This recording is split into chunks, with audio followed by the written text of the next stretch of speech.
عربی زبان کے اندر فتنہ کا مطلب ہوتا ہے کسی چیز کو پرکھنا۔ آپ کو پتا ہے سونا یا چاندی اگر اس کی کھوٹ کو الگ کرنا ہو تو اسے آگ کے اندر ڈالا جاتا ہے۔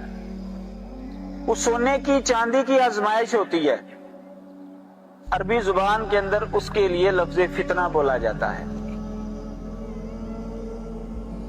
محل ایک طرف، خالص سونا چاندی ایک طرف، یہ ہے فتنہ۔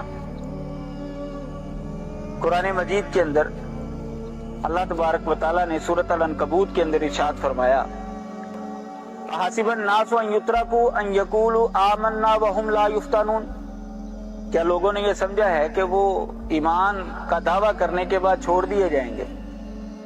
ان کی آزمائش نہیں ہوگی؟ آزمائش ہوگی ضرور۔ وهم لا یفتنون، پرکھ ہوگی کون خالص ہے کون کھوٹا ہے۔ یہاں سے ہمیں یہ بات معلوم ہو رہی ہے کہ فتنے کا مقصد یہ ہے کہ کھوٹا اور کھرا جو ہے وہ الگ الگ ہو جائے۔ کوئی بھی آزمائش آتی ہے، کوئی بھی پریشانی آتی ہے تو اس کا مقصد یہ ہے، اور ایمان لانے کے بعد ایمانداروں کی آزمائش ہوتی ہے۔ اب یہ آزمائش دونوں طرح ہو سکتی ہے، دونوں طرح فتنہ اس کے اوپر آ سکتا ہے۔ بظاہر خوبصورت، مال و دولت، آسائش، آسانی،